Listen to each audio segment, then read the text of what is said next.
കോൺഗ്രസ് നേതാക്കളെ രൂക്ഷമായി വിമർശിച്ചും പിണറായി സർക്കാരിന്റെ വാനോളം പുകഴ്ത്തിയും മണിശങ്കർ അയ്യർ ന്യൂസ് മലയാളത്തോട് സംസാരിച്ചു. സംസ്ഥാന സർക്കാരിന്റെ പ്രവർത്തനം അവിശ്വസനീയമാം വിധം മികച്ചതാണെന്ന് ആവർത്തിച്ച മണിശങ്കർ അയ്യർ കേരളത്തിൽ പ്രതിപക്ഷം ശിഥിലമാണ് എന്ന് വിമർശിച്ചു. കേരളം 1-ാം സ്ഥാനത്താണെങ്കിൽ ഗുജറാത്ത് 20-ാം സ്ഥാനത്താണെന്നും മണിശങ്കർ അയ്യർ പറഞ്ഞു. The performance of the Kerala government is unbelievable. This government has performed well. And it is the people of Kerala whom we should look to. In the opposition, the other side has been completely divided. The communists are distinguished by their K C. Venugopal പെരുമാറുന്നത് ഗുണ്ടയെ പോലെയാണെന്ന് ANIക്ക് നൽകിയ അഭിമുഖത്തിൽ മണിശങ്കർ അയ്യർ പറഞ്ഞു. VD. സതീശനെ മുഖ്യമന്ത്രി സ്ഥാനത്തേക്ക് താൻ നിർദ്ദേശിക്കില്ല. നരേന്ദ്രമോദിയുടെ മന്ത്രിയാകാനാണ് ശശി തരൂരിന്റെ ശ്രമമെന്നും മണിശങ്കർ അയ്യർ കുറ്റപ്പെടുത്തി. Imagine what is the condition of a party which raises a rowdy like K.C. Venugopal to the level of the Sardar Patel to Rahul Gandhi. That's all I need to say as an answer.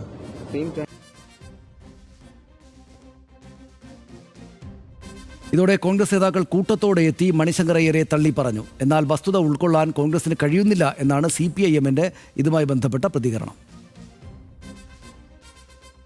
Congress പാർട്ടിയിൽ ഇല്ലാത്ത ഒരാളാണ് അത്. AICCയുടെ വക്താവ് പവൻ ഖേര തന്നെ പറഞ്ഞു.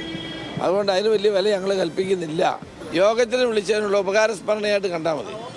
അത് കോൺഗ്രസിന്റെ അഭിപ്രായമല്ല, അദ്ദേഹം വ്യക്തിപരമായ അഭിപ്രായം പറഞ്ഞായിരിക്കും. കോൺഗ്രസുമായിട്ട് യാതൊരു ബന്ധവുമില്ല. ഇന്ന് ഇന്ത്യയിൽ കോൺഗ്രസിന്റെ നേതാവായിട്ട് തന്നെയാണ് മണിശങ്കർ അയ്യരെ കാണുന്നത്. കേരളത്തിൻ്റെ നടന്നുകൊണ്ടിരിക്കുന്ന കാര്യങ്ങളെ സംബന്ധിച്ചിടത്തോളം രമേശ് ചെന്നിത്തല മനസ്സിലാക്കിയിരിക്കുന്നതിനേക്കാൾ കൂടുതൽ കാര്യങ്ങൾ മണിശങ്കർ മനസ്സിലാക്കിയിരിക്കുന്നു. അതിൻ്റെ അടിസ്ഥാനത്തിൽ അദ്ദേഹം പ്രകടിപ്പിച്ചിട്ടുള്ള കാര്യമാണ്. ഏതായാലും മണിശങ്കർ അയ്യർ ഈ പറഞ്ഞ പ്രസ്താവനകൾ വലിയ തോതിലുള്ള രാഷ്ട്രീയ ചർച്ചകൾക്ക് കാരണമായി. ഇന്ന് മാത്രമല്ല നാളെയും അത് തുടരുമെന്ന് വേണം മനസ്സിലാക്കാൻ. ഹാൻസ് ജോൺ നമ്മോടൊപ്പം തിരുവനന്തപുരത്തും ചേരുന്നുണ്ട്. ഹാൻസ്, ഇതിപ്പോൾ സ്വാഭാവികമായിട്ടും കോൺഗ്രസിൻ്റെയും CPMന്റെയും നേതാക്കൾ അനുകൂലിച്ചും പ്രതികൂലിച്ചും രംഗത്ത് വന്നു. ഞങ്ങളുടെ നേതാവേ അല്ല മണിശങ്കർ അയ്യർ എന്ന് രമേശ് ചെന്നിത്തല പറയുന്നുണ്ട്. K.C. വേണുഗോപാലിനെതിരെ അദ്ദേഹം വളരെ രൂക്ഷമായിട്ടുള്ള, ശരിയല്ലാത്തത് എന്ന് നമുക്ക് പറയാവുന്ന തരത്തിലുള്ള ഒരു പ്രയോഗം നടത്തി. ഇതിപ്പോൾ വരും ദിവസങ്ങളിലും ചർച്ചയാകാനിടയുണ്ട് അല്ലേ? തീർച്ചയായും സനീഷ്, നിയമസഭാ തെരഞ്ഞെടുപ്പ് അടുത്തിരിക്കുന്ന പശ്ചാത്തലത്തിൽ കൂടി ഒരു മുതിർന്ന കോൺഗ്രസ് നേതാവും മുൻ കേന്ദ്രമന്ത്രിയുടെ ഭാഗത്തു നിന്ന് ഇത്തരമൊരു പരാമർശം ഉണ്ടായത് അത് രാഷ്ട്രീയമായി LDFന് മുതലെടുക്കാൻ കഴിയും. അതിനോടൊപ്പം തന്നെ ഈ കോൺഗ്രസിനെ സംബന്ധിച്ചിടത്തോളം അവരെ വലിയ രീതിയിൽ പ്രതിരോധത്തിലാക്കുന്ന ഒരു പ്രതികരണമാണ് അദ്ദേഹത്തിൻ്റെ അല്ലെങ്കിൽ മണിശങ്കറുടെ ഭാഗത്തു നിന്ന് ഉണ്ടായിട്ടുള്ളത്. കാരണം ഇന്ന് തിരുവനന്തപുരത്ത് വെച്ച് KPCCയുടെ ഏറ്റവും പ്രധാനപ്പെട്ട ഒരു യോഗം നടക്കുന്ന ദിവസമായിരുന്നു. എല്ലാ നേതാക്കളും, മുതിർന്ന നേതാക്കൾ എല്ലാവരും തന്നെ തിരുവനന്തപുരത്ത് ഉണ്ടായിരുന്ന ഒരു ദിവസത്തിൽ ഇത്ര വലിയൊരു പ്രതിരോധം അല്ലെങ്കിൽ ഇത്ര ഒരു അടി കോൺഗ്രസിന് ലഭിക്കും എന്ന് അവർ പ്രതീക്ഷിച്ചിരുന്നില്ല. കാരണം കഴിഞ്ഞ ദിവസം തന്നെ മുഖ്യമന്ത്രി പിണറായി വിജയനെ പിന്തുണച്ചുകൊണ്ടും സംസ്ഥാന സർക്കാരിനെ പിന്തുണച്ചുകൊണ്ടും മണിശങ്കർ പ്രതികരണം നടത്തി. അത് വലിയ രീതിയിൽ ഇന്നലെ തന്നെ ചർച്ചയായി. പിന്നാലെയാണ് സംസ്ഥാന സർക്കാരിന് 100% മാർക്ക് നൽകിക്കൊണ്ട് ഏറ്റവും മികച്ച പ്രകടനമാണ് പിണറായി വിജയൻ സർക്കാർ നടത്തുന്നതെന്നും അടുത്ത തവണയും മുഖ്യമന്ത്രി പിണറായി വിജയൻ ആയിരിക്കും എന്നുള്ളൊരു പരാമർശം അദ്ദേഹത്തിൻ്റെ ഭാഗത്തുനിന്ന് വീണ്ടും ഉണ്ടാകുന്നത്. ഇതിനെ പ്രതിരോധിക്കാൻ കോൺഗ്രസ് നേതാക്കൾ ഇന്ന് രാവിലെ ശ്രമിച്ചത് അദ്ദേഹം കോൺഗ്രസിൻ്റെ ഭാഗമല്ല, വളരെ ഏറെ നാളായി അദ്ദേഹം ഒഴിയാൻ ശ്രമിച്ചെങ്കിൽ പോലും പിന്നീട് അദ്ദേഹത്തിൻ്റെ ഭാഗത്തുനിന്ന് രൂക്ഷമായ പ്രതികരണം എല്ലാ നേതാക്കൾക്കെതിരെയും ഉണ്ടായി. അത് K.C. വേണുഗോപാലിൽ മാത്രം ഒതുങ്ങിയില്ല. ശശി തരൂരിനെയും അതിനോടൊപ്പം തന്നെ V.D. സതീശിനെയും കോൺഗ്രസിനുള്ളിലുള്ള ഗ്രൂപ്പ് പോരടക്കം എടുത്തു പറഞ്ഞുകൊണ്ടാണ് അദ്ദേഹം മാധ്യമങ്ങളോട് പ്രതികരിച്ചത്. അതിൽ ഏറ്റവും എടുത്തു പറയേണ്ടത് സനീഷ് സൂചിപ്പിച്ചത് തന്നെയാണ്. പറയാൻ പാടില്ലാത്ത അല്ലെങ്കിൽ അത്തരമൊരു പരാമർശം ഒരു മുതിർന്ന നേതാവിൽ നിന്ന് നമ്മൾ ഉണ്ടാകാൻ സാധ്യതയില്ലാത്തതാണ്.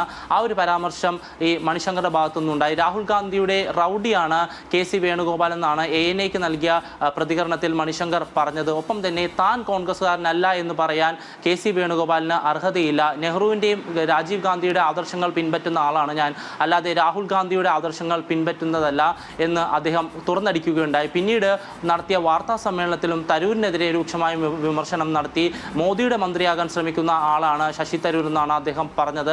ഒപ്പം തന്നെ മുഖ്യമന്ത്രി പിണറായി വിജയൻ 3ാം തവണയും വരും എന്ന് പറയുമ്പോൾ പോലും V.D. സതീശൻ മുഖ്യമന്ത്രിയായി വരുമോ എന്നുള്ള കാര്യത്തിൽ അദ്ദേഹം സംശയം പ്രകടിപ്പിച്ചു. കാരണം അത്രയധികം ഗ്രൂപ്പ് പോരെ കോൺഗ്രസിനകത്തുണ്ട് എന്നുള്ള ഒരു സ്വരമായിരുന്നു അദ്ദേഹത്തിൻ്റെ ഭാഗത്തുനിന്ന്, മണിശങ്കറിൻ്റെ ഭാഗത്തുനിന്ന് ഉണ്ടായത്. അതേസമയം ഇത് രാഷ്ട്രീയമായി മുതലെടുക്കാൻ LDF നേതാക്കളും ശ്രമിച്ചു. നമ്മൾ മന്ത്രി V. ശിവൻകുട്ടിയുടെ പ്രതികരണം തന്നെ കേട്ടു. അദ്ദേഹം പറഞ്ഞത് ആത്മാർത്ഥമായാണ് മണിശങ്കർ ഇത്തരമൊരു പരാമർശം നടത്തിയത് നടത്തിയെന്നായിരുന്നു. എന്തായാലും വരും ദിവസങ്ങളിലും ഇതുമായി ബന്ധപ്പെട്ടുള്ള അലയൊലികൾ ഉണ്ടാകും. കാരണം നിയമസഭാ തെരഞ്ഞെടുപ്പ് അടുത്തിരിക്കുന്ന പശ്ചാത്തലത്തിൽ വലിയ രീതിയിലുള്ള പ്രചരണം കോൺഗ്രസിൻ്റെ ഭാഗത്തുനിന്ന് ഉണ്ടാകുന്ന പശ്ചാത്തലത്തിൽ LDF ഈ പരാമർശം അല്ലെങ്കിൽ വികസന നേട്ടങ്ങൾ എണ്ണിപ്പറഞ്ഞാണ് LDF അവരുടെ പ്രചരണം നടത്തുന്നത്. അതിന് ആക്കം കൂട്ടുന്നത് അല്ലെങ്കിൽ അതിന് ശക്തി പകരുന്നതാണ് മുതിർന്ന കോൺഗ്രസ് നേതാവിൻ്റെ ഭാഗത്തുനിന്നുണ്ടായിരിക്കുന്ന ഈ പരാമർശങ്ങൾ. സനീഷ്.